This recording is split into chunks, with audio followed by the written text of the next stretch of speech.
Pero ahora nosotros tenemos que hacer una distinción por ahí de tipo lingüística, que es la palabra equiparó, porque la Constitución incorporó la acción de amparo, incorporó la acción de habeas data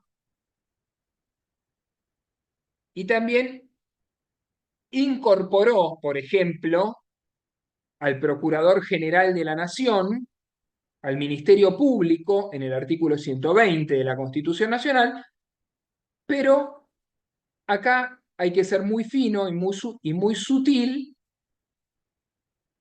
La reforma constitucional equiparó a ciertos tratados de derechos humanos a los postulados de la Constitución Nacional por imperio de lo dispuesto en el artículo 75, inciso 22.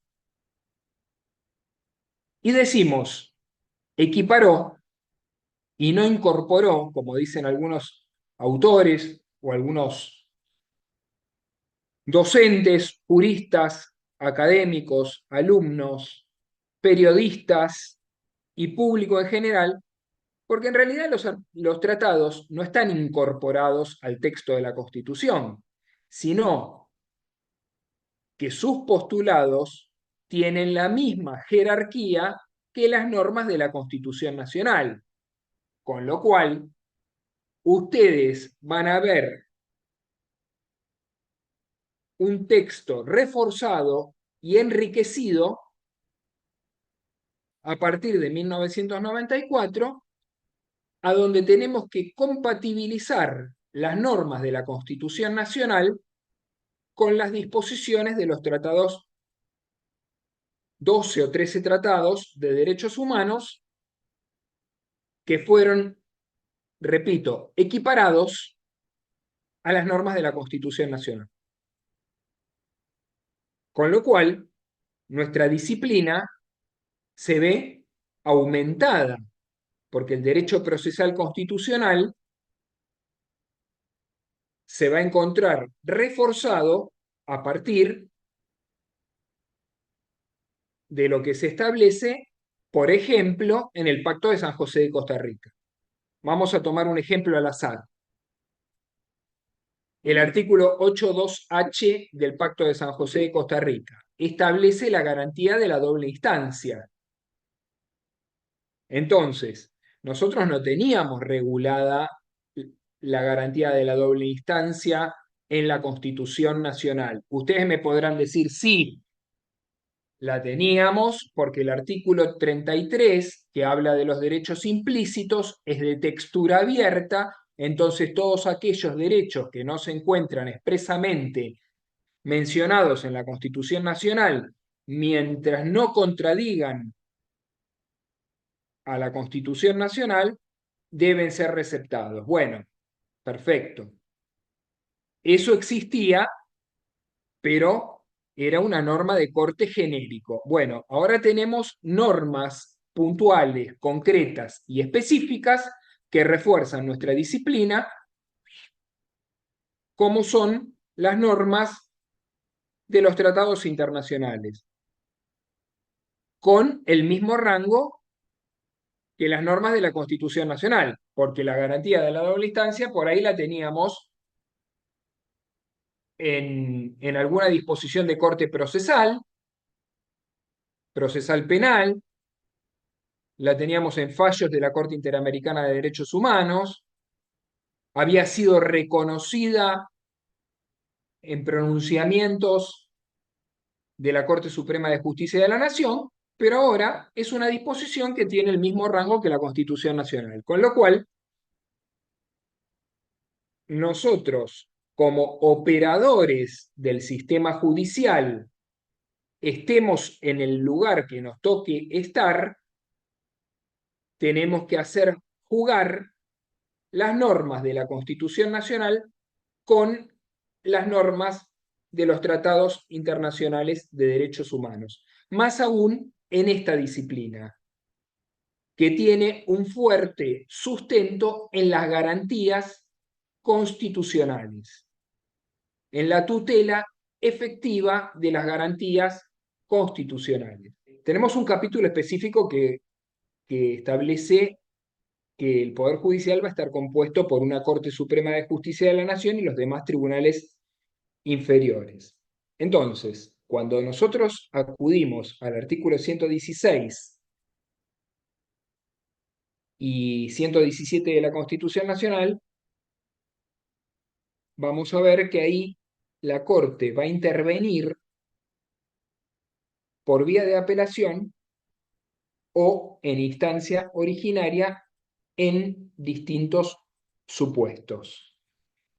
Por vía de apelación vamos a tener básicamente dos recursos, que son el recurso ordinario ante la Corte y el recurso extraordinario ante la Corte. El primero de los recursos, que es el recurso ordinario ante la Corte, que es uno, estamos hablando siempre dentro del marco del derecho procesal constitucional. ¿Por qué? Porque acá estamos compatibilizando normas de derecho procesal con la Constitución Nacional. La Constitución establece que la Corte va a intervenir por vía recursiva, pero a su vez hay una norma infraconstitucional que va a ser el decreto ley 1285 del 58, en el artículo 24, inciso sexto, apartados A, B y C, que establece que se puede recurrir por la vía ordinaria ante la Corte básicamente en tres supuestos. El primer supuesto, perdón que empiece por el final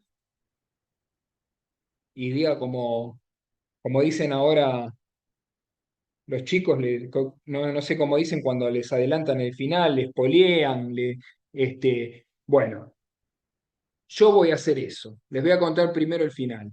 El decreto de ley 1285 del 58, el artículo 24, apartados 6, inciso A, muchachos, chicas, chicos, estudiantes, colegas, está en estado vegetativo. ¿Por qué? Porque la Corte declaró la inconstitucionalidad, ustedes que trabajan en el Estado, estas eran las causas de determinado monto, que tenían determinado monto, que superaban determinado monto, en las cuales el Estado Nacional o sus entes autárquicos o sociedades del Estado eran los obligados al pago de un monto que en su momento era 726.500 pesos en el año 1992. Para ustedes, que son hijos de esta nueva generación, les cuento que hubo otra época en la cual un peso valía $1, con lo cual 726.536 pesos eran 726.536 dólares. Hoy, 726.500 pesos son 2 noches de hotel en Córdoba. Con respeto a los amigos de Córdoba, que tienen uno de los precios más económicos en lo que es el rubro hotelero, por eso lo digo con todo el cariño del mundo. Eh, entonces, la Corte fue actualizando ese monto. Progresivamente fue actualizando el monto de 700.000 pesos. ¿Y por qué se acudía a la Corte por recurso ordinario? ¿Qué es el recurso ordinario ante la Corte? Nosotros tenemos dos tipos de recursos. Los recursos ordinarios son aquellos que están previstos en la legislación adjetiva o en la legislación procesal para atacar o impugnar una determinada decisión judicial. La Corte Suprema de Justicia de la Nación, por lo general, no interviene en cuestiones de hecho, prueba, derecho común y derecho procesal, sino que eso lo hace por vía excepcional, que ahora lo vamos a ver un poquito más adelante. Pero hay supuestos en los que sí intervenía como una tercera instancia ordinaria, que son estos tres supuestos que yo les voy a mencionar ahora, por determinadas circunstancias. La primera de ellas era este recurso por el monto, porque el obligado al pago de una determinada suma de dinero bastante importante es nada más y nada menos que el Estado Nacional. Y como el Estado Nacional, perdónenme el humor ácido, somos todos y no es nadie, decían, bueno, fantástico, el Estado Nacional tiene que pagar esta cantidad de dinero, y como tiene que pagar esta cantidad de dinero, va a haber una tercera instancia ante la Corte y existe la posibilidad de que haya una mejor revisión de los temas que se están debatiendo en las instancias de grado anterior. Entonces, ustedes, como son lindos, jóvenes e inteligentes, se podrán preguntar con buen criterio y decir, pero ¿quién me asegura a mí que la Corte no se va a equivocar y que la razón la tenían tal vez los dos tribunales de grado anterior y la Corte revoca la sentencia? Bueno, en rigor de verdad, este es un argumento de corte verticalista. La Corte, mal o bien, es la última instancia y al ser la última instancia tiene la posibilidad de revisar lo que sucedió en las dos instancias anteriores y asumir el dictado de la sentencia sobre el fondo del asunto. Y en estos casos, la Corte sí ingresaba en el estudio de cuestiones de hecho, prueba, derecho común y derecho procesal. Acá se trataba lisa y llanamente de un tema cuantitativo, no cualitativo, cuantitativo, porque tenía que ver con el monto. El Estado tenía que pagar 726.500 dólares en una causa, entonces querían revisarlo una vez más. Y la Corte era la instancia final a donde tramitaban esas cuestiones. Pero como yo ya les adelanté el final y les dije que la Corte declaró en el año 2015 la inconstitucionalidad de esta norma, también les dije que esta norma estaba en estado vegetativo, y está en estado vegetativo ¿por qué? Porque como ustedes bien sabrán, las declaraciones de inconstitucionalidad se adoptan para los casos concretos.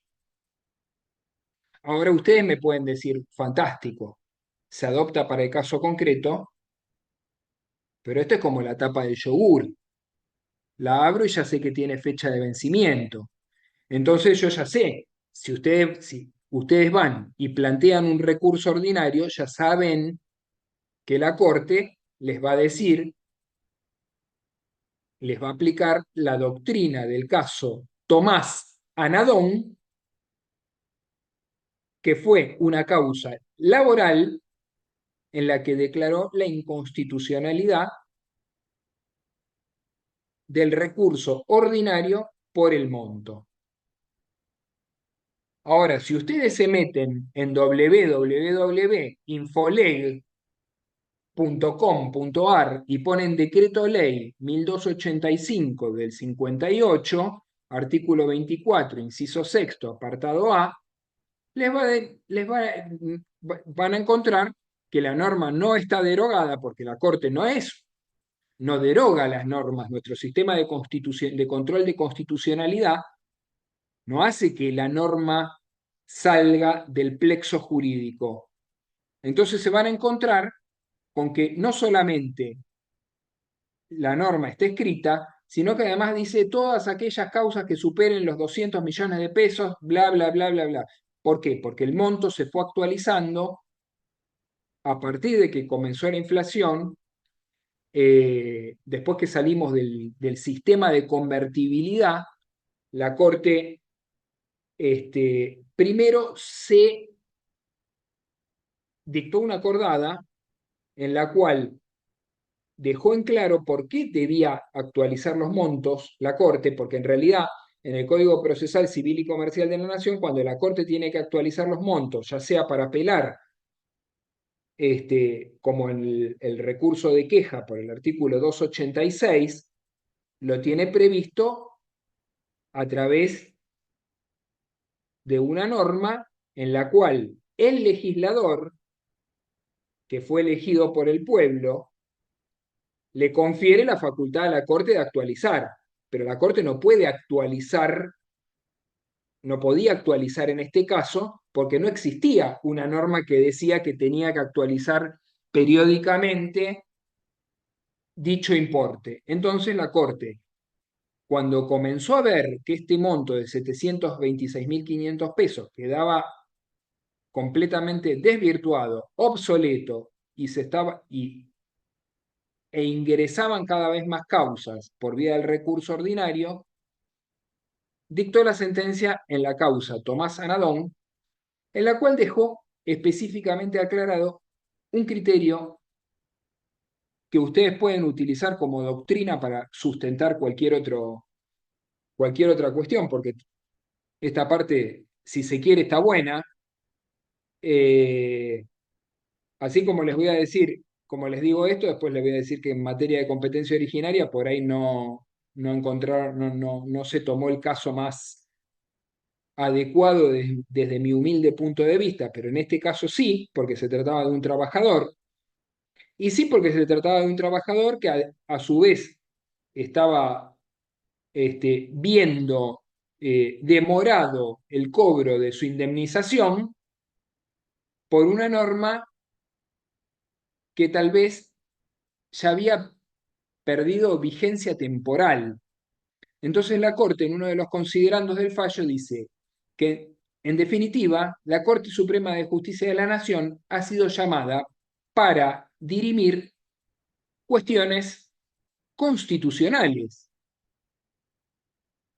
y que una causa de unos pocos centavos puede tener un fuerte contenido constitucional, mientras que una causa millonaria puede no tenerlo. Entonces, a partir de esos argumentos, la Corte declara la inconstitucionalidad, en esta causa Anadón, del recurso ordinario por el monto.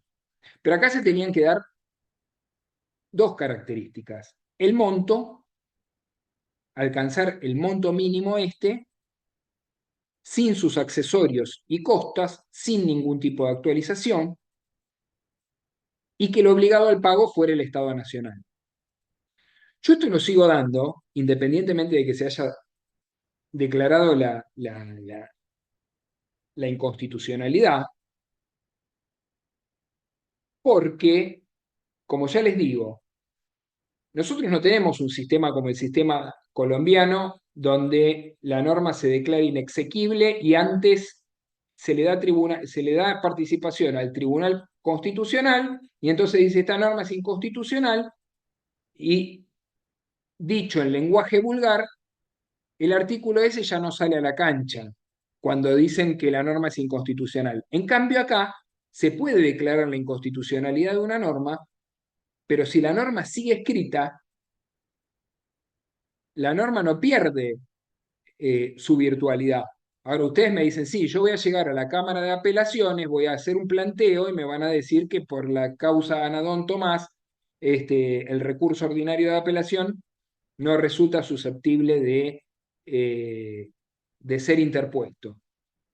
Pero yo les puedo decir que ahora de esos jueces que declararon la inconstitucionalidad quedan dos o tres y que con una nueva composición de la Corte y en un nuevo estudio de un nuevo caso, la Corte lo puede aplicar tranquilamente, puede volver a aplicar, así como pasó con supuestos de estupefacientes, que hubo la tenencia para consumo personal, se acordarán que hubo con vigencia temporal de 30 años, pero tuvo el caso Basterrica, volvimos, fuimos, vinimos. Bueno, acá la norma sigue escrita, vivita y coleando, pero está en estado vegetativo porque la Corte declaró la inconstitucionalidad de la norma. Ese es el primer supuesto de la vía ordinaria ante la Corte. Les recuerdo, la vía ordinaria es una tercera instancia a donde la Corte, tercera o segunda instancia, según el supuesto, porque ahora vamos a ver, a donde la Corte interviene sobre el fondo del asunto e ingresa al estudio de cuestiones de hecho, prueba y derecho común y procesal que por lo general, como regla, la Corte no ingresa al estudio de esas cuestiones. El segundo supuesto es el de la extradición. Entonces,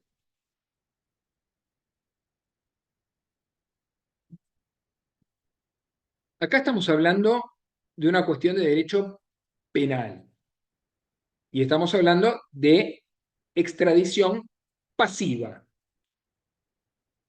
¿Qué significa la extradición pasiva? Cuando una persona que está inculpada, un extranjero que está inculpado de un delito y está adentro de nuestro territorio, ya sea porque vive,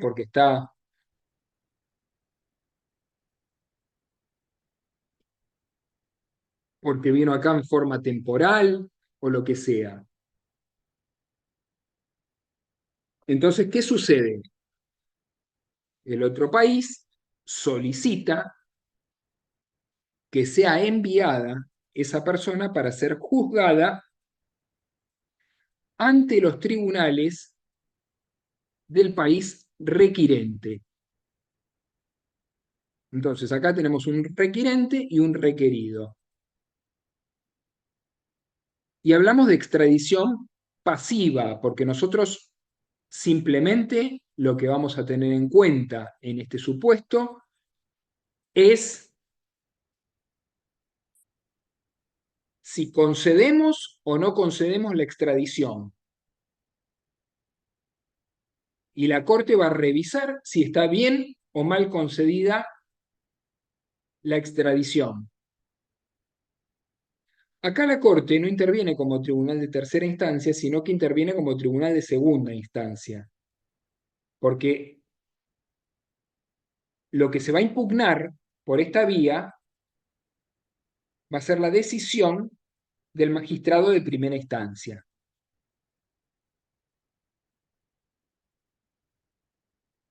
¿Y por qué tenemos este recurso ordinario en materia de extradición? Lisa y llanamente fue pensado, construido o diseñado para el buen mantenimiento de las relaciones internacionales entre los distintos países. Muchas veces hay convenios de reciprocidad y en otros casos no hay convenios de reciprocidad y se evalúa la cuestión. A la inversa, a la inversa. Ustedes fíjense lo que pasó con el actor Juan D'Artés y la actriz Thelma Fardín. Juan D'Artés tenía o tiene nacionalidad brasilera, se fue a vivir a Brasil y Brasil no tiene diseñado el instituto de la extradición y juzga en su propio territorio, pero los delitos cometidos en su territorio. Y acá se estaba hablando que había sucedido algo en Nicaragua, en Argentina o no sé dónde, y entonces ahí fue que, que esta persona, este actor, quedó viviendo allá en Brasil. Porque si, pero acá es a la inversa. Acá no sería el caso de Juan D'Artés. Acá sería el caso de una persona que la requieren para ser juzgada en los tribunales de otro país. Sucedió mucho esto con los casos que tenían que ver con las cuestiones de antisemitismo o de cuestiones de la Segunda Guerra Mundial. Había varios alemanes, sobre todo acá en el sur, que eran requeridos, vivían en nuestro país, eran requeridos a nuestro país y nuestro país tenía que conceder o denegar la extradición. Alguno de los casos más resonantes que por ahí habrán escuchado nombrar fue el caso de Pripke o Priebke. ¿Sí? Entonces acá tenemos un segundo supuesto dentro del artículo 116 de la Constitución Nacional que dice por vía de apelación tenemos entonces el recurso ordinario que tiene tres patas. La primera dijimos la del monto, la segunda la de la extradición y la tercera son aquellas causas que tienen que ver con la piratería marítima o delitos también cometidos en alta mar con buques. Y en este supuesto sí les puedo dar el fundamento, pero no les puedo ejemplificar, porque la Corte, en realidad, desde 1863, ustedes recordarán que la Corte Suprema de Justicia de la Nación, acá voy a abrir un paréntesis porque estas clases a veces son buenas para refrescar alguna cosa que por ahí no tiene incidencia directa con la materia, pero que tiene que ver con la historia, porque si no conocemos nuestra historia, después podemos cometer eh, o repetir errores del pasado. Ustedes recordarán que en 1863, en realidad, el presidente Urquiza no llegó a constituir la Corte Suprema de Justicia de la Nación, pero sí lo hizo Bartolomé Mitre. Bartolomé Mitre, acá en el Río de la Plata, estábamos siempre, en esa época ya habíamos tenido dos antecedentes de dos constituciones anteriores, que por ahí habían sido de corte unitario, que son las constituciones de 1819 y la constitución de 1826. El sistema del Poder Judicial había quedado diseñado o diagramado, palabras más, palabras menos, de la misma forma que en la que se replicó en la Constitución de 1853, que luego que fue aprobado con todas sus modificaciones hasta la última. En el medio tuvimos la Constitución de 1949, la Constitución peronista de 1949, que algunos autores dicen que fue una reforma, otros autores dicen que fue una constitución nueva, pero lo que tenemos que tal vez comentar es lo siguiente. Todas esas constituciones, la de 1826,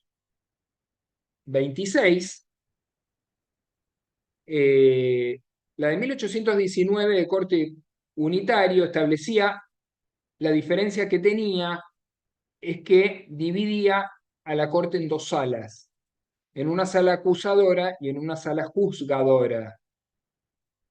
Eh, y además establecía la cantidad de miembros que tenía que tener la corte, que decía 9 jueces, porque después ustedes habrán escuchado cuando se amplía la Corte en los 90 y dicen la Corte de la mayoría automática y la Corte de los 9 jueces. Y entonces, ustedes por ahí con espíritu crítico se habrán preguntado por qué 9, no 13, 2 u 8. Bueno, los números pares en los tribunales colegiados no son aconsejables frente a alguna circunstancia de empate en algún voto. Entonces, en primer lugar, los números pares los tenemos que descartar.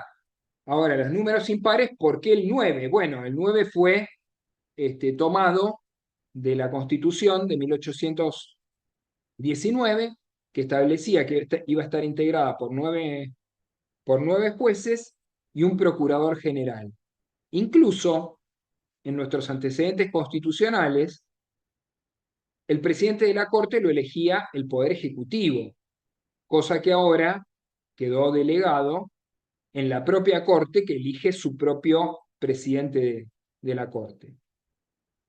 La diferencia que teníamos, y por eso traigo a colación la parte histórica, es que además de estos tres incisos, en la década del 90, cuando se reforma la ley de solidaridad previsional 24463, estaban las jubilaciones privadas, se establecía que todo ese tipo de cuestiones, el Estado, y esto se los comento porque vieron que en Argentina todo vuelve, todo se recicla, le pasamos un plumero a algo, yo me hago el iluminado, el que me cayó una norma que el Seniana me atravesó un rayo que el Seniano el cerebro y me lo partió en dos, y a mí se me ocurrió una idea genial, pero en realidad no se me ocurrió, sino que la saqué de algo del pasado, y como uno no leyó, el otro leyó por la mitad y el otro no investigó porque le daba vagancia, levantaron todos la manito en la Cámara de Diputados y aprobaron la ley y dicen, oh, mirá Tristán, qué iluminada, mirá, es un elegido de Kelsen en la tierra. Entonces, cuando estaba la ley de solidaridad previsional 24463, establecieron una tercera instancia obligatoria ante la Corte Suprema de Justicia de la Nación en las causas previsionales.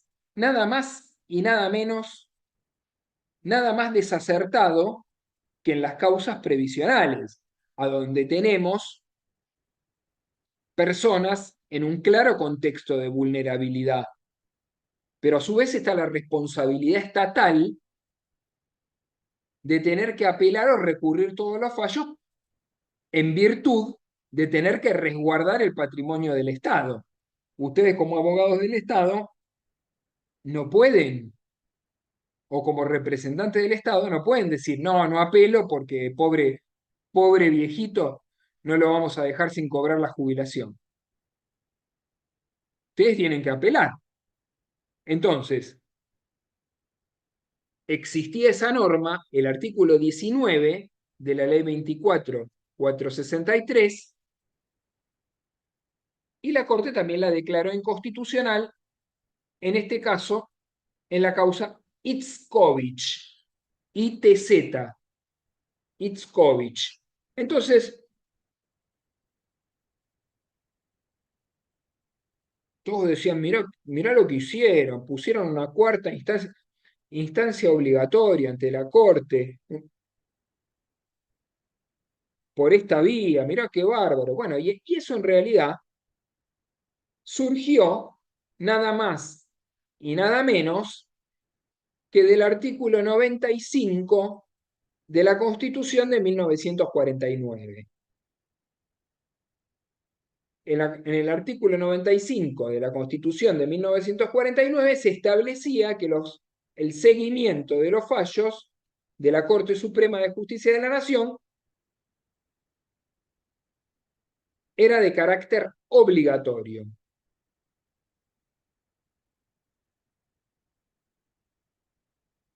Y ustedes por ahí me podrán decir, ¿y qué diferencia hay con lo que sucede ahora? Bueno, ahora hay una obligación de carácter moral y en realidad los jueces de las instancias anteriores deben seguir el criterio asentado por la Corte, no solamente de carácter moral, sino también por cuestiones de economía procesal, porque si ya sabemos que la Corte resolvió blanco en una determinada causa, nosotros no nos vamos a hacer este, no vamos a estirar la agonía, pero en realidad eso ahora viene dado jurisprudencialmente, yo digo ahora, pero en realidad viene dado desde el fallo Cerámica San Lorenzo en el año 1986, donde ese precedente, y acá les voy a hacer otra aclaración lingüística, porque nosotros, generalmente los abogados, cometemos el error de decirle precedente a cualquier fallo. Y precedente no es cualquier fallo. Entonces, nosotros los que cultivamos el derecho procesal constitucional, tenemos que ser muy precisos en la terminología porque precedentes son aquellos fallos ejemplares que tienen virtualidad de seguimiento. Es una cuestión en la que quedó zanjada, es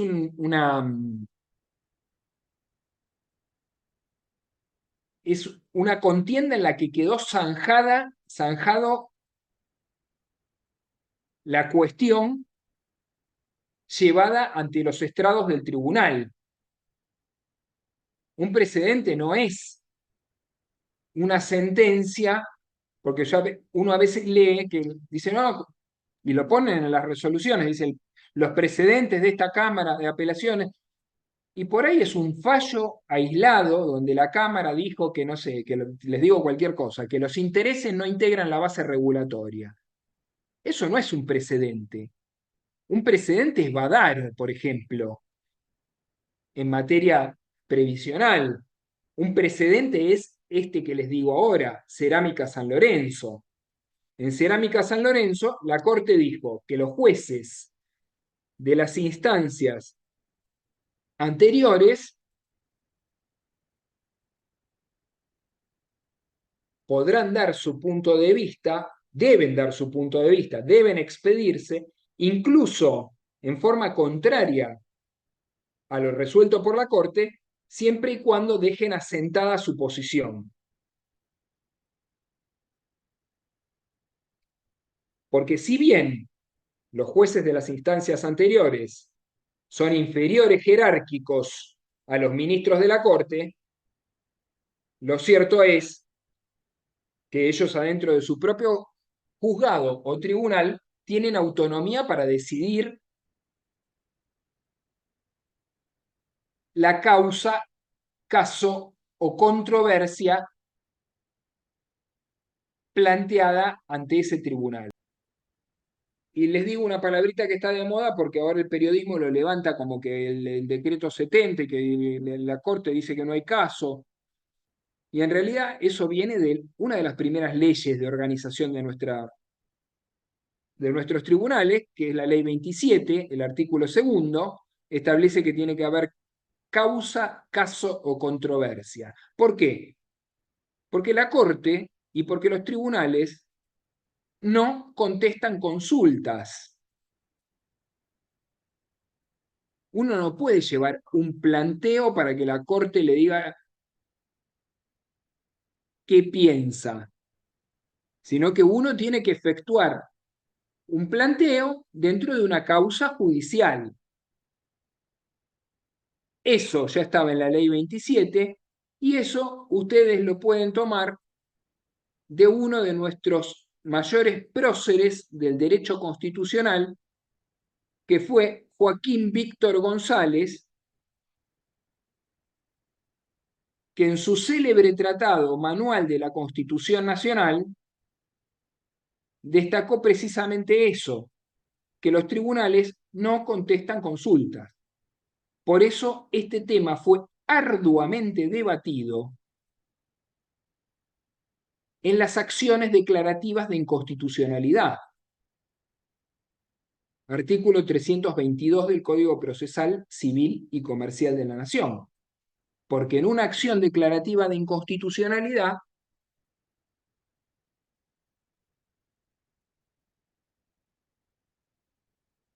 que fue receptada por vía jurisprudencial a través del dictamen del procurador Macuart, que dictaminó en favor de la acción declarativa de inconstitucionalidad, porque la Corte venía diciendo sistemáticamente desde la década del 60 que en ese tipo de planteos no existía causa, caso o controversia. Hasta que después la jurisprudencia de la Corte fue oscilante en materia de acción declarativa de inconstitucionalidad. Porque acá el punto concreto es establecer si hay un daño concreto y actual. Porque la Corte tampoco resuelve sobre cuestiones que son hipotéticas o conjeturales. Es decir, o estás embarazada o no estás embarazada, pero no estás un poquito embarazada. Yo les pongo estos ejemplos para que ustedes, viscerales, para que ustedes les quede grabado les queden grabados los temas, ¿no? Como yo cuando iba a la facultad eh, a la UBA, porque en realidad yo soy un exiliado de Buenos Aires. Traje mi porteñismo a Mar de Plata, porque yo soy porteño de alma, nacido en Buenos Aires, pero hace 16 años que vivo acá. Y tenía un profesor de Derecho del Trabajo en la UBA, y yo tenía 20 y pico de años, y el hombre decía, bueno, y se cayó el trabajador de la escalera, se rompió 5 costillas, y viene el empleador, le pega una patada y le dice, levantate y seguí laburando. Bueno, yo no me olvidé nunca más de esa clase de accidente de trabajo, entonces a veces uno trata de poner estos ejemplos que pueden sonar fatalistas, resonantes, pero a veces uno, al haber estado del otro lado, trata eh, de llevar un poco de empatía. Entonces, eh, qué bueno que no, que no siguió vigente eso del seguimiento obligatorio de las sentencias de la Corte, porque en cierta forma le quita autonomía a los tribunales colegiados, a las cámaras de apelaciones o a los jueces de primera instancia, porque si esto fuera así, hoy por hoy nos bastaría con una aplicación o con una máquina expendedora de sentencias donde ponemos la fichita y apretamos reajuste previsional y nos tira Badaro. Apretamos impuesto a las ganancias y nos tira García. Bueno, ustedes dirán, bueno, hay jueces que cortan y pegan. Sí, hay jueces que cortan y pegan, pero gracias a Dios existe el derecho procesal constitucional que estamos viendo acá en este humilde espacio, que nos da las herramientas para que nosotros podamos impugnar esas sentencias, por ejemplo, por la vía de la doctrina de la arbitrariedad, que vamos a ver a continuación, porque el recurso extraordinario, ustedes discúlpenme, por eso les di mi mail, cualquiera que quiera tener alguna visión más profunda me escribe sin ningún problema.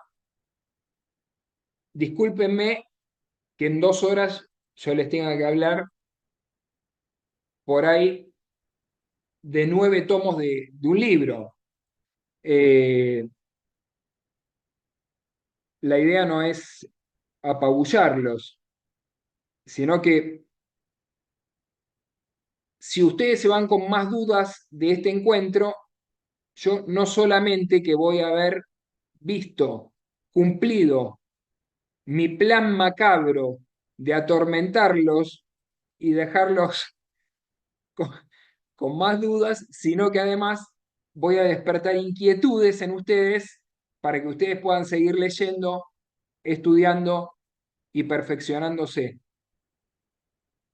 Porque ahora podrá existir mucha tecnología, pero el profesional que sobrevive es el profesional que tiene espalda.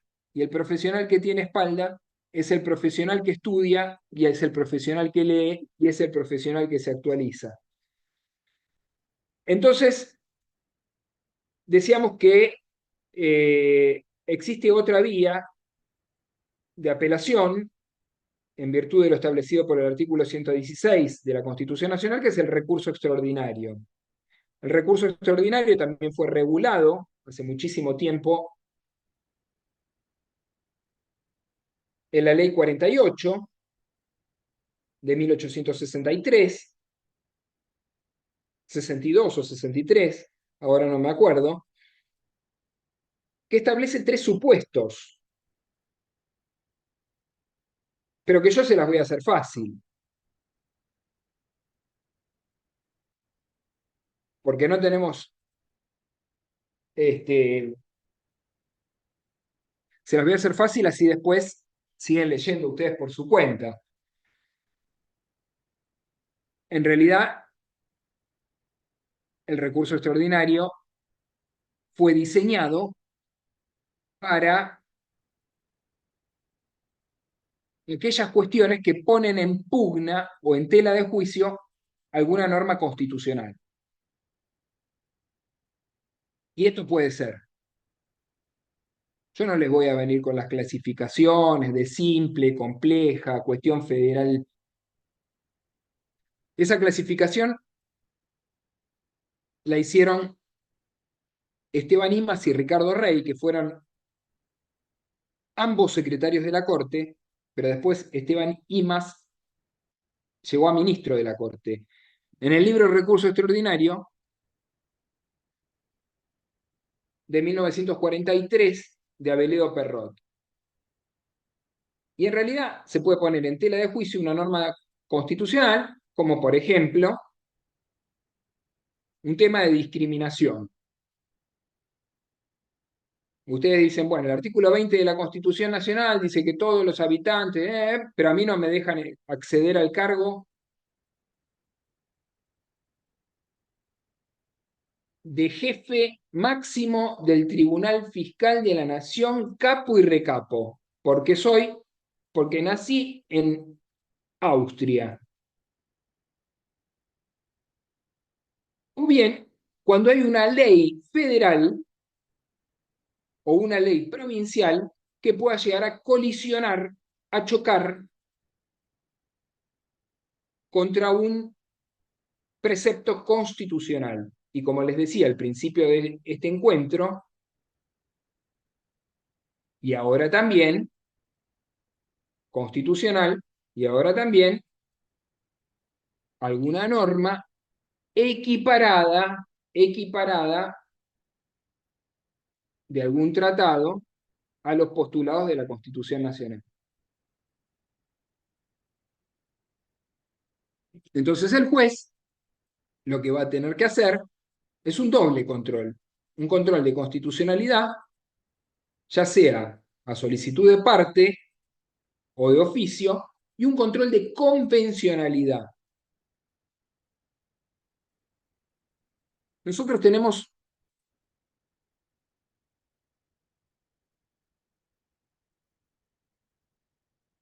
unos recursos extraordinarios. En realidad es uno, pero tiene tres patas. La primera pata es el recurso extraordinario clásico del artículo 14 de la Ley 48, con sus tres incisos. Después tenemos el recurso extraordinario de origen jurisprudencial o pretoriano,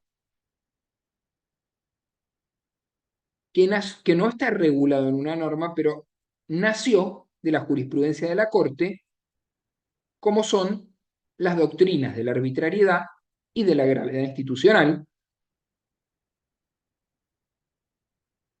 Y después tenemos una tercera pata que es el recurso extraordinario por salto de instancia, conocido como per saltum.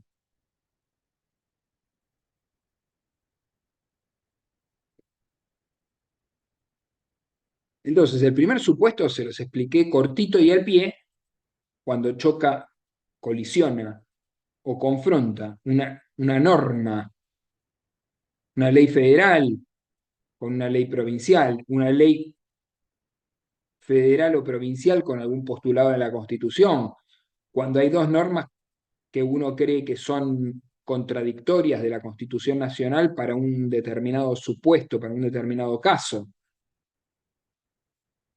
Ahí tenemos ejemplos de manual de cuestión federal. Ahora, la doctrina de la arbitrariedad, ustedes van a encontrar autores ilustradísimos como el rosarino Néstor Pedro Sagüez, que dice que en realidad, si bien por ahí la doctrina de la arbitrariedad quedó asentada allá por la década del 60, y ustedes habrán oído nombrar el caso Colalillo, que se trataba de un exceso ritual manifiesto, es decir, rigorismos procesales que impedían el ejercicio de ciertos derechos. Lo cierto es que este hombre es tan estudioso que dice que el primer supuesto se dio a fines de 1800 en la sucesión de don Cipriano de Urquiza. Bueno, sea cual fuere el origen de la doctrina de la arbitrariedad, que en realidad tuvo sus primeros casos por ahí en forma más fuerte en la década de 1940, se fue asentando en los 50, y como todo en los 60 ya tomó una magnitud importante, y que al día de hoy, si ustedes se meten en forma eh, periódica en www.csjn.gov.ar, ustedes todos los martes hay acuerdos de los ministros de la Corte, hay acuerdo de la Corte, y entonces ahí van a encontrar todas las novedades, los fallos que dicta la Corte y demás. Si ustedes se toman el trabajito de entrar a los acuerdos, supongamos los miércoles, porque entre que cargan todo, miércoles, jueves, ustedes ingresan ahí para ver las novedades todas las semanas, se van a dar cuenta que la mayor parte de los casos que resuelve la Corte son por la doctrina de la arbitrariedad. Entonces, ¿qué les quiero decir con espíritu crítico? La doctrina de la arbitrariedad fue diseñada en la jurisprudencia de la Corte para aquellos supuestos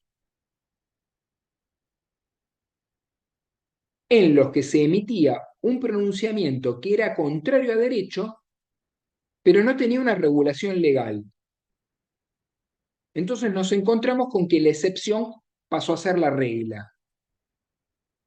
Porque si ustedes se fijan ahora en la cantidad de causas que resuelve la Corte, la gran mayoría son por arbitrariedad de sentencia. ¿Qué quiere decir la arbitrariedad de sentencia? Se los voy a explicar con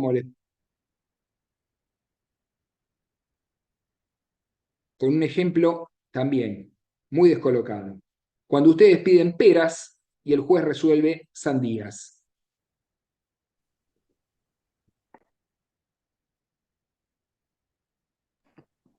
O cuando ustedes efectúan un planteo, ¿qué les estoy diciendo con esto de ustedes piden peras y resuelve sandías? Ustedes efectuaron un determinado planteo y el juez, por ahí en la sentencia, introduce un elemento que ustedes no interpusieron. Entonces ahí estamos frente a un supuesto de arbitrariedad sorpresiva que ustedes no pudieron prever, porque ustedes no lo plantearon en la demanda y la contraparte tampoco planteó absolutamente nada. O cuando estamos en un supuesto de una inconstitucionalidad sobreviniente, de una ley que estaba vigente, pero al momento de resolver se derogó y el magistrado resolvió con arreglo una ley que ya estaba derogada. Bueno, quien se ocupó de establecer todo el catálogo de arbitrariedades, que ahora deben haber muchísimas más, porque en ese momento eran 13, en la década del 60 fue Gennaro Rubén Carrió, 2 veces ministro de la Corte. Gennaro Carrió dijo, hay arbitrariedad cuando el juez se arroga el papel de legislador. Hay arbitrariedad cuando, por ejemplo, le hace decir a la norma lo que la norma no dice. Mediante una interpretación forzada de una norma, el juez está diciendo lo que la norma no dice. Entonces, estamos frente a un supuesto de arbitrariedad. Y esas causas no ingresaban a la Corte porque, como les dije al principio, como regla, la Corte no intervenía, no interviene. En el recurso ordinario sí, porque estaba en juego el patrimonio del Estado o las relaciones internacionales. Pero en estas otras causas, la Corte no interviene en cuestiones de hecho, prueba y derecho procesal o derecho común. Porque para eso fueron diseñadas las cámaras de apelaciones. Ya en el año 1901, el diputado radical Barraquero, en la exposición de motivos, fue concreto, puntual y específico al señalar que se creaban las cámaras de apelaciones para llevar a la Corte el resultado de un producto más elaborado. Entonces, si se crearon las cámaras de apelaciones para que lleguen a la Corte los casos mejor trabajados, entonces no podía ingresar cualquier cuestión a la Corte, porque como la palabra lo indica, el recurso es extraordinario. ¿Qué les está diciendo la palabra es extraordinario? Que es algo excepcional. Bueno, lamento decirles que lo excepcional pasó a ser la regla, porque a su vez el recurso extraordinario, que tenía una regulación específica ya desde 1862 o 63, con los 3 incisos del artículo 14 de la ley 48, tuvo que salir a buscar una diagonal en la doctrina de la arbitrariedad.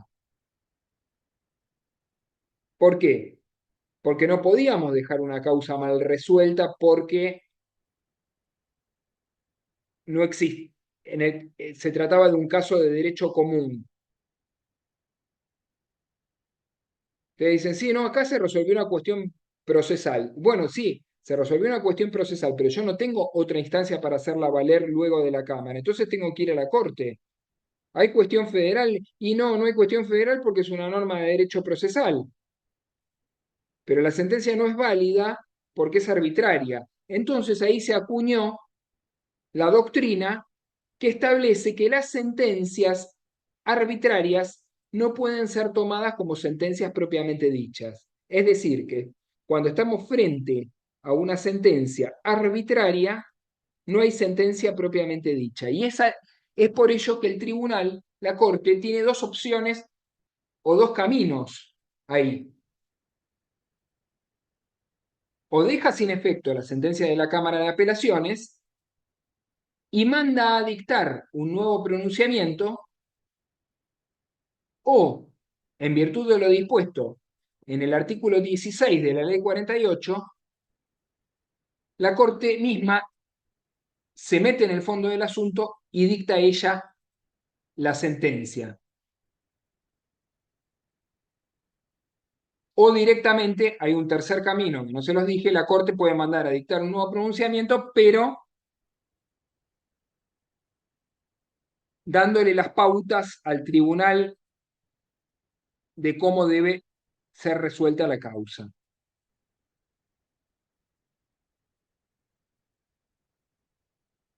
Claro que no va a ser el tribunal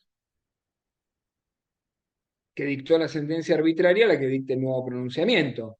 Esto no está regulado en ningún lado, pero a partir de una práctica que ya lleva más de 50,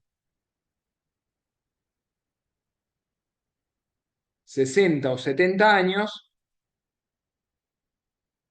cuando la Corte devolvía una sentencia, un expediente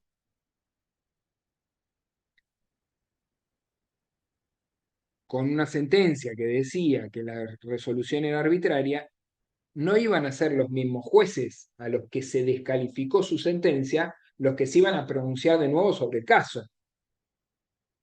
Entonces se adoptó la regla de enviar el expediente a la sala que seguía. Por ejemplo, si era la sala 1, se mandaba a la sala 2, si era la sala A, la sala B, etcétera, etcétera. ¿Qué pasa? Ustedes ahí en Capital tienen 10 salas en la Cámara del Trabajo, pero acá, en la Justicia Federal de Mar del Plata, hay una sola sala y además incompleta. De los 3 jueces hay 2, y hay uno que está de licencia. O sea que hay un juez y un conjuez. Entonces, cuando a esta Cámara le dicen que la sentencia es arbitraria, hay que, como no hay una nueva sala para que dicte el pronunciamiento, y así pasan en una gran cantidad de tribunales federales del país, en Comodoro Rivadavia, hay un montón de tribunales compuestos por una sola sala. Entonces no se lo pueden enviar el expediente a la sala que sigue porque lisa y llanamente no hay sala que sigue. Entonces lo que se establece es que la causa va a ser resuelta con el voto de conjueces, que ahora ustedes sabrán, a partir del fallo Uriarte, antes se convocaban jueces de la matrícula, ahora hay todo un procedimiento para designar conjueces y van a ser esos conjueces los que se pronuncien nuevamente en el expediente cuando la Corte diga que la sentencia es arbitraria.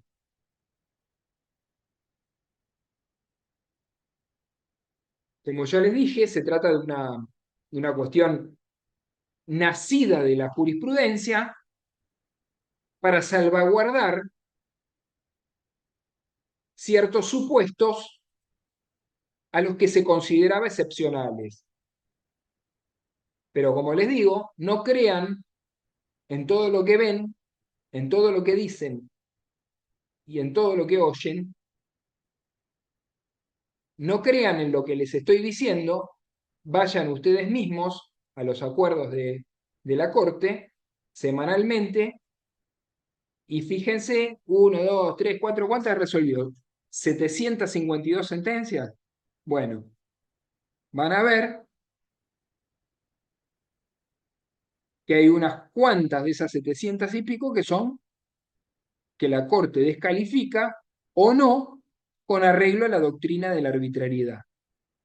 Entonces, algo que nació para ser excepcional, no solo que vino para quedarse, sino que sigue sin regular. Porque en cierto momento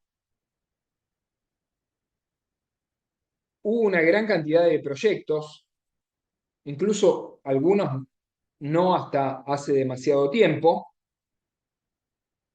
Por ejemplo, uno de ellos fue el de Reinaldo Vanossi, otro gran constitucionalista, en el que propusieron agregar un cuarto inciso donde se define la doctrina de la arbitrariedad. Claro que si se define la doctrina de la arbitrariedad Lo que pasa es que no es tan fácil definir a la doctrina de la arbitrariedad, porque vieron que en el derecho y en las ciencias sociales todo es opinable y todo es contrastable y todo es refutable. En las ciencias duras, si hiciste mal el cálculo de química, explotaste el laboratorio. Entonces, la definición de arbitrariedad no se puede hacer a través de un catálogo cerrado. Entonces, cuando se propuso agregar un cuarto inciso, la Corte intervendrá en aquellos supuestos en los cuales sean susceptibles de ser revocados por vía de la doctrina de la arbitrariedad, uno no puede incorporar un cuarto inciso hablando de la doctrina de la arbitrariedad si no la define. Pero guardan que definir también limita el margen de maniobra. Porque ustedes habrán escuchado decir algún momento, ¿por qué la causa de Juancito, que es igual que la mía, a mí me pusieron 280 y a Juancito se la abrieron y le hicieron lugar al recurso extraordinario? Primero, bueno, tenemos que ver si realmente la causa de Juancito era igual a la de Pedrito. Pero siendo así, frente a ese supuesto hipotético, yo también les puedo decir que es como cuando estábamos en la primaria y decíamos, ¿por qué a él le puso 10, que se copió de mí, y a mí me puso un 4? Bueno, son argumentos de corte verticalista, son argumentos a veces paternalistas, cuando uno le dice a los hijos, porque yo te lo digo, y no hay un, y no hay, atrás del yo te lo digo, no hay un, un,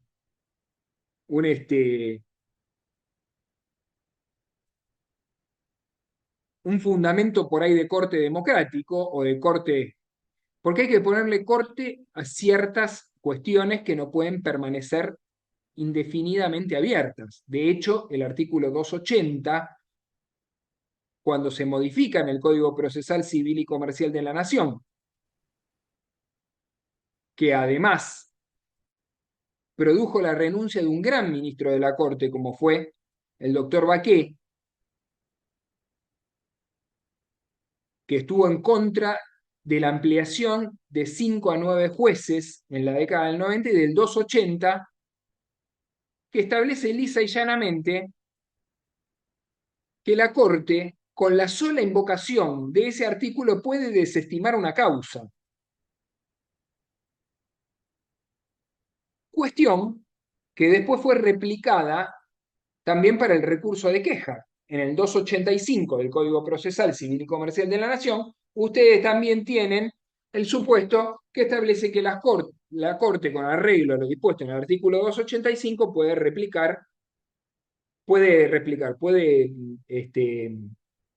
desestimar el recurso de queja. Ahora bien, también tenemos otra cuestión de corte pretoriano, jurisprudencial, nacido de las sentencias de los tribunales, mejor dicho, de la Corte Suprema, que es la gravedad institucional, que también se las hago corta. Vamos a ver acá. Yo acá tengo A, y lo voy a elegir porque lo puso con letra grande, y yo ya no, si no uso los anteojos no veo bien. Acá tenemos a Felici Juan Franco. Entonces, supongamos que Felici Juan Franco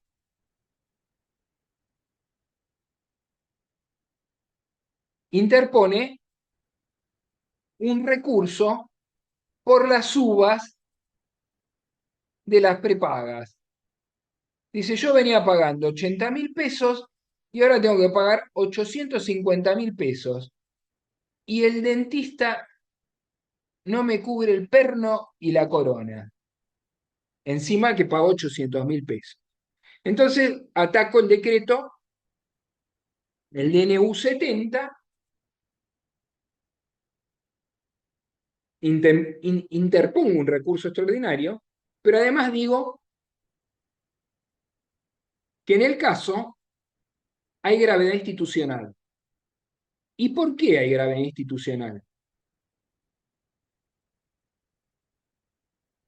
Porque lo que se decida en el caso de Juan Franco va a repercutir en la sociedad entera. No va a ser solamente para Juan Franco Felici. Si dan marcha atrás con la suba de la prepaga o con la suba de la tarifa del gas o con alguna cuestión que afecte a la sociedad, estamos frente a un supuesto de gravedad institucional. Es decir, que lo que se decide en el caso concreto repercute en la sociedad entera. Y eso también nace de la jurisprudencia de la Corte. Hoy lamentablemente no nos llama la atención porque nos volvimos insensibles, porque de pronto muere un chico que es atacado por 15 rugbyers y nosotros nos indignamos lo que dura la noticia. Pero a los 3 meses nos olvidamos del chico, de la madre, del padre. Bueno, esto nace de una causa que hoy no nos llamaría la atención, incluso no diríamos que es un, lamentablemente diríamos, uy, es un caso más de inseguridad. Bueno, esto sucedió en la década del 60. Ustedes pónganse en la cabeza, traten de ponerse en esa sintonía, década del 60, la época de sus padres o de sus abuelos, o en algo que hayan visto en blanco y negro de esa época, una chica que iba al Liceo 12 de Caballito, en Juan Bautista Alberdi y José María Moreno, sale del colegio y quería ir a su clase de inglés particular y desaparece. Ustedes recordarán o habrán leído, porque ni yo había nacido, que durante la presidencia de Arturo Frondizi, 1958-1962, duró 4 años por un golpe de Estado, porque en esa época las presidencias duraban 6 años. Encima Frondizi renunció el vicepresidente, Alejandro Gómez, el peronismo proscripto, Frondizi llega a un acuerdo con Perón, la Unión Cívica Radical dividida, Unión Cívica Radical intransigente, Unión Cívica Radical del Pueblo, permanentes amenazas de golpes de Estado, todo un movimiento sindical convulsionado. Esta chica desaparece, la buscan 1, 2, 3 días. Ahora no existía el teléfono, que la cadena, que lo mando, me lo manda, que me mandas un emoticón, que te hago un sticker. A la chica buscándola y después aparecen los restos en una bolsa de consorcio cerca de los lagos de Palermo. Eso provocó una gran convulsión en la sociedad y ese caso Pengerek fue tomado y sigue siendo citado como uno de los más emblemáticos en materia de gravedad institucional. Hoy, 64 años después, Si nosotros decimos desapareció un chico, mataron a un anciano, le pegaron a un coso, robaron un marciano a la vuelta de mi casa, nos va a durar la sensibilidad lo que dure la noticia periodística. Pero en este caso, a diferencia de lo sucedido con la arbitrariedad, el legislador remolón, digo remolón porque tardó 50 y pico de años, en el año 2012 definió gravedad institucional, pero lo definió solamente con arreglo al recurso extraordinario por salto de instancia. Entonces,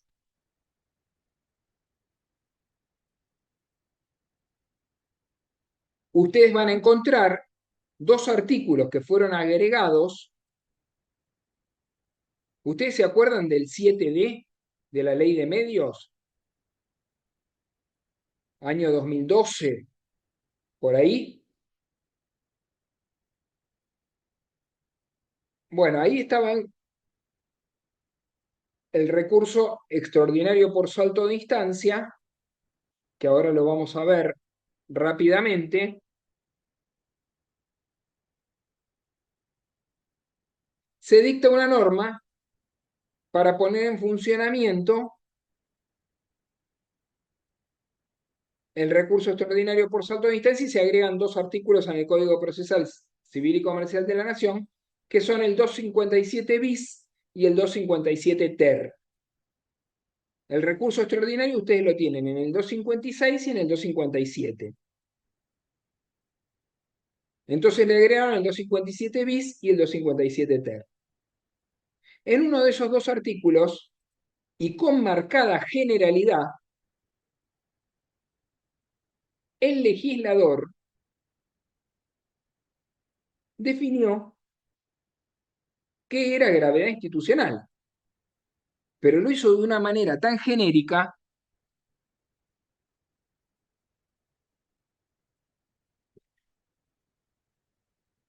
genérica y específica a la vez. Genérica porque la definición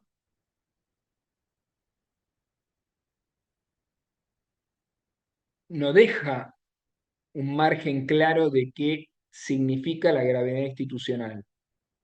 Termina diciendo que cuando hay repercusión social, que hay esto, que hay lo otro, bla, bla, bla, pero no. Y específica porque esa gravedad institucional fue definida solamente para el per saltum, no fue definida para el recurso extraordinario en general.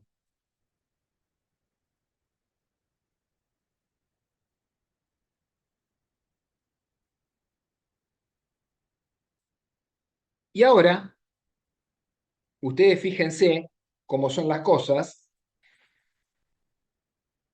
que si ustedes, que esto yo siempre aliento a que ustedes tengan, a que los alumnos tengan espíritu crítico, pero el espíritu crítico no significa quedarse en la edad del por qué. ¿Y por qué esto? ¿Y por qué lo otro? ¿Y por qué? ¿Y por qué? No. Espíritu crítico en el sentido de que no se queden con dudas y vayan a investigar más allá. Cuando citan un fallo y dicen que es reiteración del otro, vayan a buscar el otro, y el otro, y el otro, y el otro, hasta llegar al primero, y ahí se van a dar cuenta que se van a encontrar con más de una sorpresita, donde, donde capaz que el primero de los fallos decía téngase presente, y hace 50 años que se viene replicando. Vayan a los debates parlamentarios, por ejemplo, en el debate del per saltum, se van a encontrar con otra sorpresa. Se van a encontrar con qué Pichetto, que en ese momento era oficialista, oficialista, digamos, del Partido Justicialista, en el debate dijo queremos regular el per saltum para poner en marcha la ley de medios. Y lo dijo tal cual, textual, está en el debate parlamentario. No me crean a mí, vayan y búsquenlo. Y digo que era oficialista porque después fue oficialista del PRO, opositor del PRO y ahora es dialoguista. Sin entrar en términos políticos, porque la idea no es acá personificar ni tampoco entrar en debates políticos, sino que lo que quiero mostrarles es cómo fue mutando todo y fue cambiando todo de manera tan vertiginosa en Argentina que ustedes se tienen que situar mentalmente en el contexto de cada circunstancia para poder aplicarlo a cada caso en concreto. Porque, por ejemplo, como yo les decía recién, en materia de gravedad institucional, y acá volvemos a ver las fuentes, por eso son tan importantes las fuentes. Cuando nosotros vamos a ver el tema del Poder Judicial,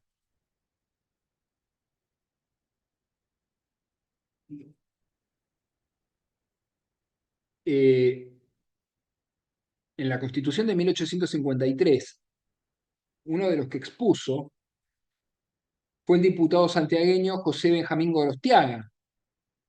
Y José Benjamín Gorostiaga dijo lisa y llanamente, esta Constitución ha sido volcada del molde de la Constitución norteamericana. Entonces ahí ustedes tienen el porqué de nosotros, por qué nosotros seguimos ese lineamiento, esos lineamientos de la Constitución norteamericana y no seguimos, por ejemplo, los lineamientos de la Constitución de Paraguay, que seguramente fue posterior a la nuestra, pero lo que voy es que, ¿por qué esa Constitución específicamente seguimos? Porque José Benjamín Gorostiaga dijo que había sido tomada nuestra Constitución del sistema norteamericano. Y porque cuando se constituyó la primera Corte en 1863, a donde Bartolomé Mitre designó a todos opositores, porque en la época habían calado muy hondo las ideas de Benjamín Constant en el Río de la Plata, eh, estaba el sistema de que el poder judicial tenía que ser el poder que tenía que dirimir las contiendas entre los ciudadanos. Entonces, teniendo en cuenta ese punto de vista, la Corte, como estaba recién instalada, no tenía jurisprudencia y tampoco tenía legislación, porque la ley 27 y la ley 48 fueron dictadas medio ahí sobre la marcha de lo que fue la instalación de la propia Corte. Incluso, yo les dije al principio, Urquiza no pudo instalar la Corte, no solamente por cuestiones políticas, sino porque ahora, por ejemplo, cualquiera de nosotros vendería el alma por ser ministro de la Corte. Pero en ese momento, cuando le instala Bartolomé Mitre, había muchos que decían, no, pero yo soy diputado de mi provincia, tengo que honrar el mandato del pueblo, no puedo ser ministro de la Corte. Ahora cualquiera puede dejar la cacerola en el fuego y se va a ser ministro de la Corte. En ese momento, muchos no aceptaron ser ministros de la Corte. Entonces, no tenían leyes, no tenían jurisprudencia y se agarraron de las palabras de Gorostiaga que dijeron, que había dicho que nuestra constitución había sido tomada del sistema norteamericano. Entonces, ¿qué hicieron? Fueron a buscar casos similares en la jurisprudencia de Estados Unidos. Y se aplicaron muchos supuestos jurisprudenciales de Estados Unidos. Pero guarda, que acá ustedes tienen que tener presente una cuestión que es fundamental.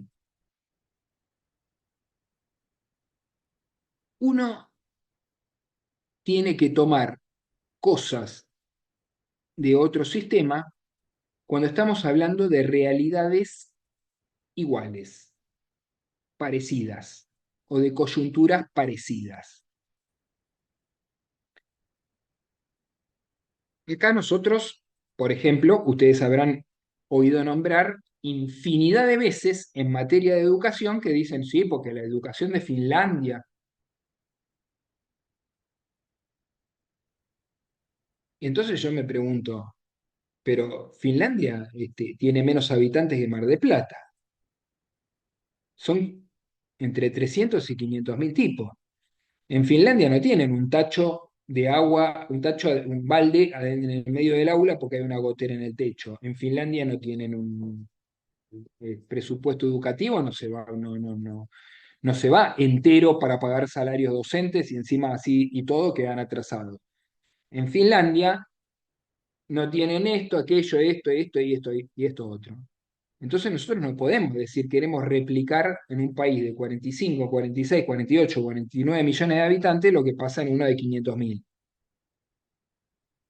que tiene otra realidad económica, social, cultural, que se hace de noche a las 5 de la tarde y se meten adentro. Hay muchos factores a tener en cuenta.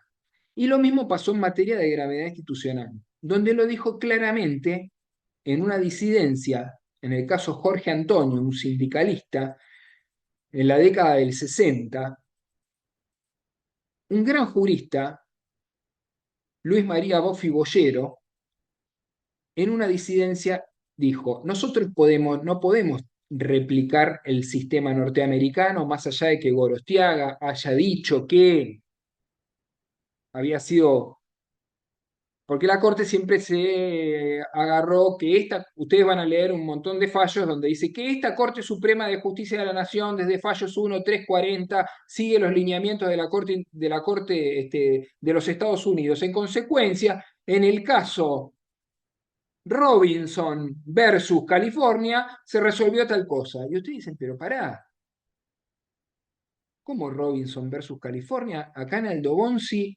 no tenemos, ¿de qué me hablas? Entonces nos encontramos con que la lucidez de Luis María Boffi Boyero dijo, bueno, hay situaciones en las que este tribunal no puede seguir la doctrina la jurisprudencia de los Estados Unidos, porque en Estados Unidos este instituto jurídico ha sido regulado legalmente y en la Argentina no. Uno de ellos fue el per saltum, a donde en la Argentina no tuvo regulación legal, o mejor dicho, tuvo una breve regulación, que ahora les voy a decir en los 12 minutos que me quedan, tuvo una fugaz regulación legal en la época del corralito financiero, con la ley tapón o antigoteo, se agregó para medidas cautelares un artículo 195 bis y fue un per saltum o recurso extraordinario por salto de distancia para los ahorristas después de la crisis del 2001 y en ciertas situaciones cuando se afectaran los servicios esenciales del Estado. Pero como somos argentinos, sacamos dos normas en espejo, dos normas idénticas. Una ley, que era la 195 bis para el Código Procesal Civil y Comercial de la Nación, y una norma para la 18345, la Ley de Procedimiento Laboral, que se agregó el artículo 62 bis, en materia laboral, en materia de medidas cautelares. ¿Qué pasó? Les repito, como somos viscerales, atolondrados y a veces un poquito atropellados, se derogó el 195 bis del Código Procesal Civil y Comercial de la Nación, pero no se derogó el 62 bis, otro artículo que sigue en estado vegetativo. O sea que hay un per saltum cautelar en la 18.345, que lo digo con signos de interrogación, que se olvidó el legislador de derogar. Entonces, como les decía, la Corte quería adaptar o adoptar, o las dos cosas, adaptar y adoptar ciertos institutos del derecho procesal constitucional basados en la jurisprudencia norteamericana que en Estados Unidos tenían regulación legal y que acá no. Entonces, con gran sabiduría, Luis María Boffi Boyero, en su disidencia en la causa Jorge Antonio, dijo, no, muchachos, nosotros podemos tomar la jurisprudencia de Estados Unidos, la de Claromecó, la de Montermoso, pero si tienen la misma ley que tenemos nosotros, si no tenemos la misma norma, nosotros no podemos adoptar, más allá de lo que haya dicho Gorostiaga, Gachi, Pachi y aquellos dos de Sagitario, nosotros no podemos tomar un sistema que en nuestro país no ha sido regulado. Y eso fue lo que pasó en materia de per saltum, con la privatización de aerolíneas en la causa Dromi. Se adopta un sistema con una ajustada mayoría, eran 9 jueces, 5-4, y se adopta el recurso extraordinario por salto de instancia, porque decían que, que se trataba de un supuesto de gravedad institucional, porque no se permitía privatizar la empresa de bandera, que era Aerolíneas Argentinas. Esto tuvo varias idas y vueltas en el plano jurisprudencial, hasta que se terminó regulando, primero en esta ley de medidas cautelares que se derogó, como le dije recién, en la parte procesal, pero no en la parte laboral, y luego resucitó con la ley de medios,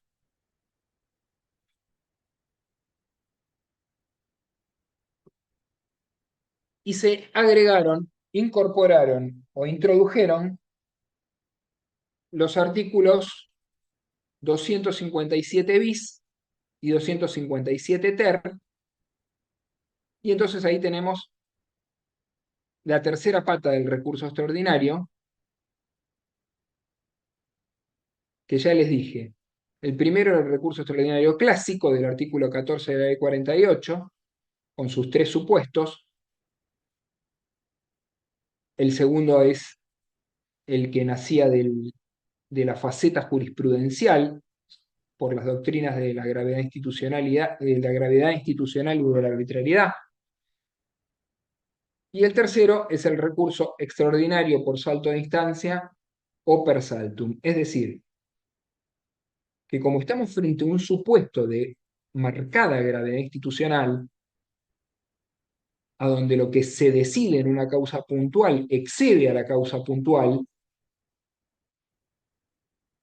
y afecta a la comunidad entera, es por ello que la Corte establecía que en esos casos se podía apelar directamente por vía de este recurso extraordinario o excepcional con sustento en la gravedad institucional, directamente ante la Corte la sentencia del magistrado de primera instancia, dejando de intervenir la Cámara de Apelación. Esto estuvo sin regular hasta el 2012 y en el 2012 quedó regulado en el Código Procesal Civil y Comercial de la Nación. Por último, el artículo 116 en su parte final y el artículo 117 de la Constitución Nacional establecen una instancia originaria y exclusiva ante la Corte. Y esos son los supuestos en los que interviene las provincias, embajadores o cónsules extranjeros. Acá, a diferencia de lo que veíamos hace un rato en materia de extradición, cuando hablamos de embajadores, ministros y cónsules extranjeros, son aquellos que están cumpliendo funciones en nuestro país.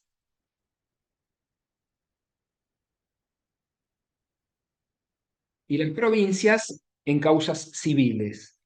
En cambio, los embajadores y cónsules, de más está decir que una provincia como un ente federado o que forma parte de una federación, no puede ser demandado penalmente la provincia. Y los embajadores y los cónsules, si bien tienen inmunidad por la Convención de Viena sobre Derecho Diplomático y Derecho Consular de 1961 y 1963, lo cierto es que acá también, en aras del buen mantenimiento de las relaciones internacionales, a diferencia de lo que teníamos en el recurso ordinario que hablé al principio, que por el monto o por cuestiones de extradición, en que la Corte iba a hacer una revisión más amplia, más profunda, última.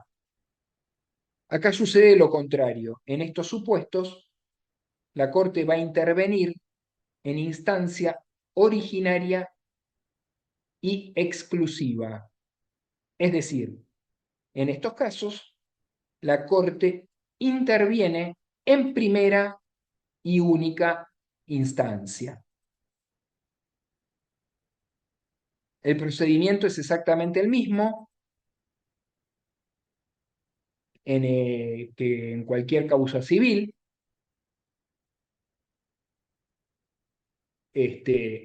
Obviamente no hay mediación, porque el artículo 5 de la ley de mediación excluye al Estado Nacional, a las provincias, entes autárquicos, etcétera, etcétera, etcétera.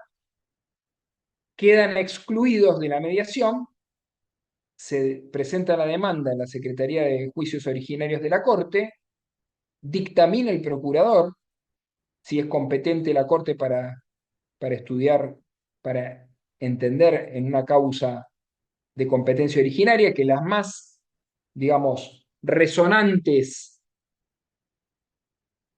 que ustedes tendrán conocimiento en estos días son los temas de coparticipación federal, el tema de los recursos económicos entre la provincia de Buenos Aires y la ciudad autónoma de Buenos Aires.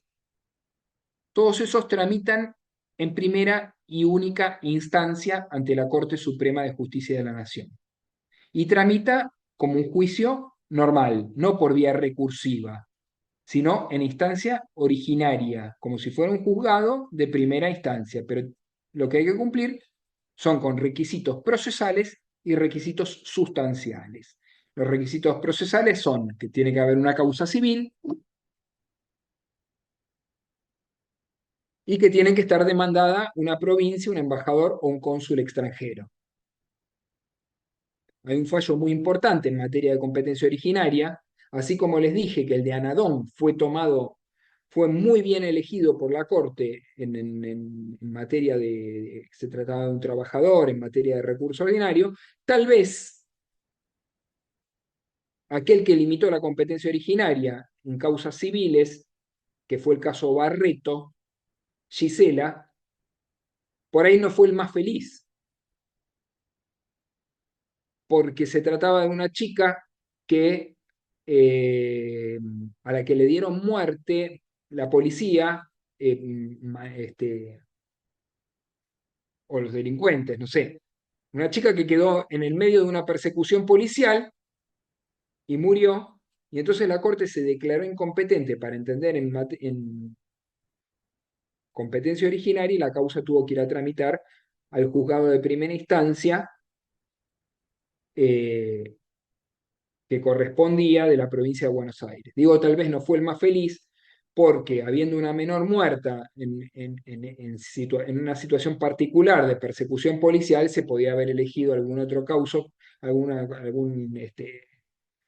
causa de responsabilidad extracontractual de un hospital por una cuestión menor y no justo cambiar la jurisprudencia con un caso donde había una chica muerta esto fue en el año 2006.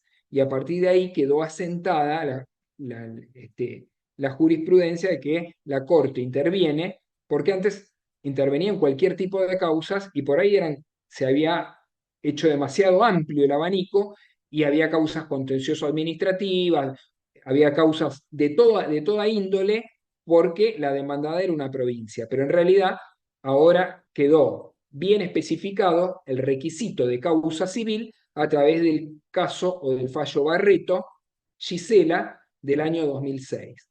Bueno, siendo las 8 en punto y habiendo soportado estas 2 horas ininterrumpidas de derecho procesal constitucional, en primer término, quiero agradecerles por su atención. En segundo término, quedo abierto a cualquier pregunta, inquietud o reproche. Y en tercer término, recordarles que me pueden escribir para lo que pueda serles útil.